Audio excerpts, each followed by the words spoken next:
Hello, it's Suzanne. I am Snuff Anybody, and I've been pondering a bit on which story to tell you here.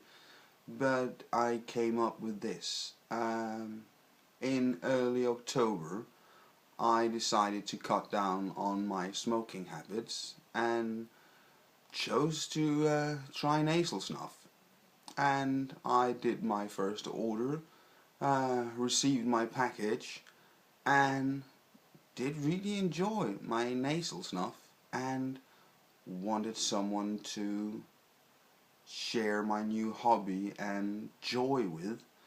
And Denmark being a very little land, and now I'm living in a little rural town, I had no one to talk about it, and all I did try to talk about it with just thought I was kind of odd to stick tobacco up my nose. And I am dyslexic, so I had trouble getting into the YouTube community or communicating on Snuff House.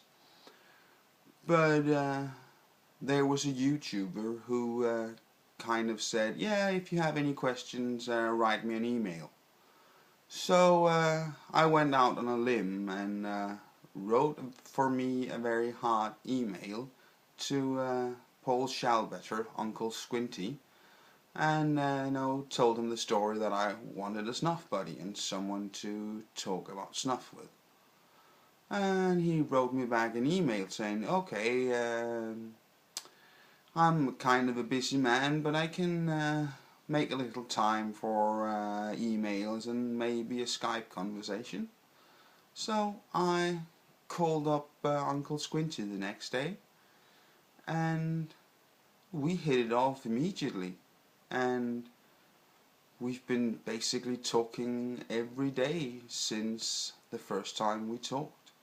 So not only did I get a snuff buddy to talk about snuff with, I found a good friend and a brother from another mother, even though there is 20 years apart. We are 20 years apart.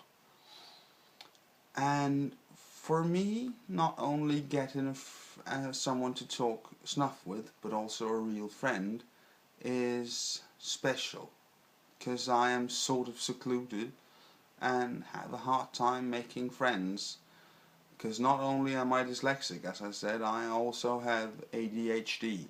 So I stumble and fumble and kind of often piss people off, and I'm a hard guy liking. So this is my little story about how someone just went out on a limb and said, yeah, you can talk to me, I'll help you get into snuff.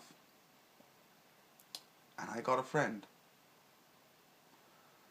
Have a great year in 2016, and be proud that you quit an addiction. I know how that is. Goodbye.